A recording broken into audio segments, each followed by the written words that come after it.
What's up, guys? The 2019 NFL Draft is nearly upon us. It sure sounds like we all know who's going first overall, and it's pretty easy to project most of the top 10 to 15 picks. The 2019 class is loaded with elite pass rushers and defensive linemen, with a few ultra-talented quarterbacks and wide receivers sprinkled in as well. But teams are going to have to be weary of selecting certain players that are projected to be first-round selections. Some of these guys have flaws that shouldn't be overlooked, and some of these guys have very high bust potential. On the flip side, for some reason unknown, some of the more talented and polished prospects in this year's draft don't have very high value. But take a chance on these guys, and you shall be greatly rewarded. I'm Jason Biondo, and today we present 5 NFL draft prospects from 2019 that could be busts, and 5 that could be major steals. Don't forget to subscribe to TPS and put on your notifications, because we post videos every single day. Every day's a new video, so go check it out. This is really cringy and awkward, so let's move on.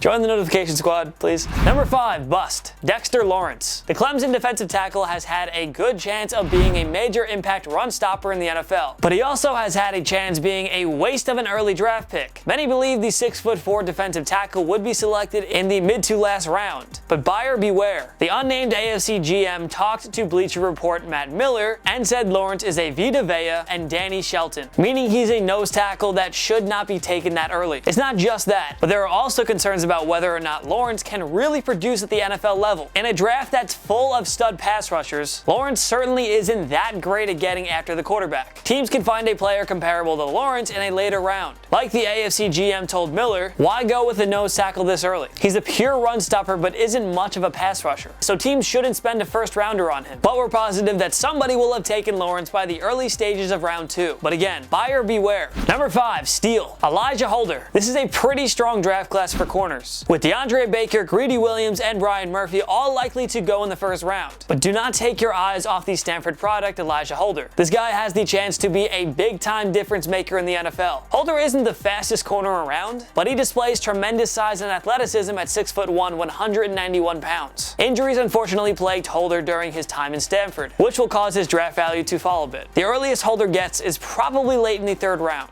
but it's likely that he goes even later. That's fine though. Whichever team drafts Holder should be in for a surprise. He has the tools and all-around skill set to be a very reliable number 1 or 2 corner. Ignore the red flags and look at all the skills he displayed at Stanford. It all adds up to a prime draft steal candidate. Number 4, bust, DK Metcalf. The 6'3", 228-pound Mississippi wideout stands a chance of being the first wide receiver taken in the draft. He's most likely going in the 1st or early 2nd round, but there are plenty of concerns about selecting Metcalf here. Nobody can deny his incredible strength and athleticism. Metcalf uses his size to his advantage and can be a matchup nightmare, but this man has dealt with numerous injuries throughout his football career. This included a scary neck injury that ended his 2018 season. Injuries aside, we also wonder if Metcalf's impressive combine will really translate into a productive NFL career. As we've seen before, it's not uncommon for NFL scouts and analysts to overvalue things like a blazing 40 time or a strong showing on the bench press. But these things don't always necessarily lead to a successful career at the Pro Bowl level. There's a good chance that Metcalf produces like a number 1 or 2 receiver in his career. There's also a great chance that he can't stay healthy and struggles to produce at the NFL level. We'd like to see Metcalf as a 3rd or 4th round gamble, but some team is certainly going to fall in love with his metrics and take him early in round 1. It's a major bust potential here. I mean, hopefully he does well. I mean, that would be great, but you know, look at all the red flags. Number 4, steal, Will Grier. People are tired of hearing it, but we'll say it again. This is not a great draft for quarterbacks. However, that doesn't mean that the 2019 class is lacking in potential hidden gems at the QB position. For all we know, some future Pro Bowlers will be lurking in rounds 4 to 7. Grier's stock may take a hit since the NCAA suspended him for the entire 2015 season after he was caught taking PEDs. But Grier shined in his final year at West Virginia and has most of the tools in place to be a good NFL quarterback. Scouts are worried about his size and not so great release. They also wonder if he was merely a system QB and if Grier would adapt accordingly at the NFL level. But that's strictly focusing on the negatives. Grier has superb accuracy and stays patient in the pocket, similar to Tom Brady and Drew Brees. He doesn't panic and always finds someone under stress. Grier would be a worthy gamble in the 4th round or later. Ideally, he'd be better off going to a team like the New England Patriots, Los Angeles Chargers, or Pittsburgh Steelers, teams that need to find a successor to replace their aging quarterbacks. In the right offense, Grier could be a shining star, so hopefully it turns out that way. Number 3, bust, Dwayne Haskins. Because there are only a handful of quality QB prospects here, Dwayne Haskins will go fairly early in the 1st round. This isn't necessarily because of his talent and all-around skill set, but rather because he's simply a good enough prospect. And for quarterback desperate teams, being good enough is all they need to justify justify spending a first-round pick. But we have lots of concerns about Haskins here. In previous draft classes, he'd likely be a late first-rounder or early to mid-second-rounder. He just won't wow you as much as other QBs like Patrick Mahomes, Baker Mayfield, or Deshaun Watson. Nobody can deny Haskins' impressive size and all, but he's not the dual-threat QB some teams look for in today's NFL. His decision-making could be a problem in the NFL, as Haskins will have to quickly adapt and learn to read the plays. It's easier said than done. Haskins had an excellent finish in his final year of college, leading Ohio State to the Rose Bowl championship, where he was also named MVP. That will certainly leave a good impression on GMs and scouts when the draft day rolls around. But again, we do worry about Haskins' ability to translate his skills over to the NFL. There's a lot of talent here, but too many question marks for us to justify spending an early round first pick. Haskins would be a worthy gamble in round 2, but we know someone is going to overrate Haskins and take him in the top 10. Do I have to say this one more time? Buyer beware. Number 3, steal, Jalen Ferguson. The Louisiana Tech defensive end could see his draft stock fall a bit, as he was disinvited from the combine. Turns out the league discovered that Ferguson had gotten into a physical altercation during his freshman year. On top of that, he was also charged with public intoxication. As everybody knows, a prospect's value can go way down at the draft if they have any form of criminal history, big or small. These charges against Ferguson aren't anything severe, but it's still enough to scare a lot of teams away. Ferguson has the talent to be a top 10 to 15 talent, but we expect him to fall into the second round or later. Whichever team gets Ferguson will likely receive a game-changing pass rusher though. The guy tailed 17.5 sacks in his final year of college. He's an absolute force off the edge and doesn't need much grooming. He's a fully polished prospect. If it weren't for the off-the-field stuff and the fact that there are so many stud pass rushers in this year's draft, Ferguson could be a consensus top 10 pick. Consider him a sleeper for Defensive Rookie of the Year. Yes, we're that high on him. Number 2, bust, Kyler Murray. The main reason we have Murray in the number 2 spot is because the Arizona Cardinals are planning to take him with the first overall pick. And since the Cardinals aren't satisfied enough with the 2018 first-round pick Josh Rosen, it means Murray better be a Pro Bowl quarterback. No excuses. As much as we like the kid's talent and all-around athleticism, there's no denying the many flaws in his game. We're not worried about his size. After all, Russell Wilson and Drew Brees have fared just fine. We do worry about how he'll absorb all the hits, and if Murray's delivery is really NFL caliber. On top of that, he's going to have to adjust his mindset and be a better decision maker. As talented as he is, Murray could also be a Jamarcus Russell or Johnny Manziel. If he doesn't learn to adapt and read the plays quickly, he could be a major flop. We do expect Murray to perform just fine and become a superstar in Arizona, but there is bust potential written all over this pick. Again, moving on from Rosen puts higher expectations on Murray. He can't be average. He has to be a Pro Bowler, and he has to take them to the postseason by 2020. No ifs, ands, or buts. Number 2, steal, Justice Hill. It's been a long time since we've seen a draft class with very few can't-miss running back prospects, and you won't see many running backs going in the first round. Alabama products Josh Jacobs and Damian Harris are widely expected to be the top 2 running backs selected in the draft, though it's hard to see either guy being taken before the later stages of the first round.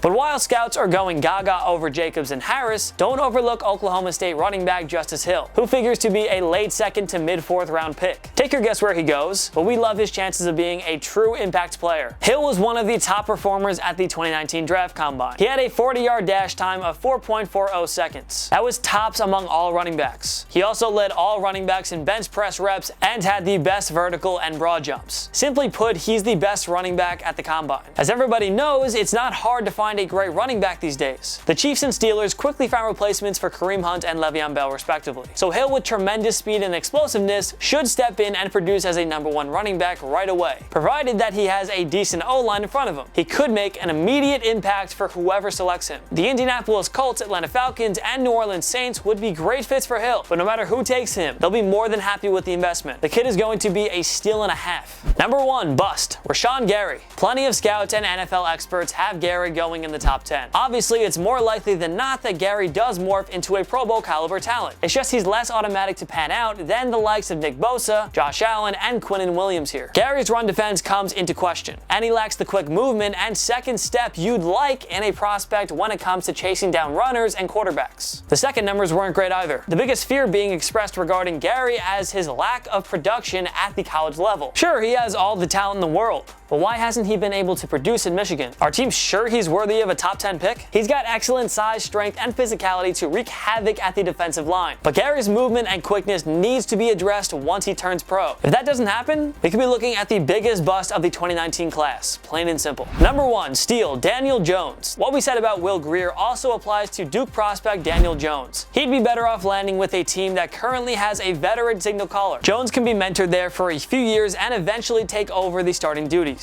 Man, he'd be such a great pick for the Patriots as Tom Brady enters his age 42 season. Jones has also established a good relationship with Peyton and Eli Manning, having worked at the Manning Passing Academy. Turns out Peyton actually helped convince Jones that he should enter the draft this year. The 6'5" Jones reads the play well, displays strong accuracy, and is resilient in the pocket. The good outweighs the bad here. He's just the type of guy that would star in the right offense. Again, we just love the idea of the Patriots taking him as Brady's eventual successor. Jones would probably be an early to mid second round pick, and that's at the earliest. Having the Mannings mentoring him should help Jones aplenty. He's not ready to start right away, but learning from a seasoned veteran for a couple of years will do Jones some good. Whoever takes Jones won't regret it. It's a low risk with plenty of reward awaiting. Who do you think will be the biggest steals and busts from the 2019 NFL Draft? Join me in the comment section below. Make sure to follow me and TPS on social media. We post great content all the time. Subscribe to my YouTube channel. I post videos every single week and they're so entertaining, and it's more of me, so why would you not want to go there? Subscribe to TPS if you haven't already, because we post videos every single day. Every day's a new video, so subscribe. If you like this video, give it a like. It takes one click right down there. Smash that like button, hit it super hard, and then have a good time watching these videos. Of course, thank you so much for watching. I'm Jason Biondo, and I'll see you next time. My knee.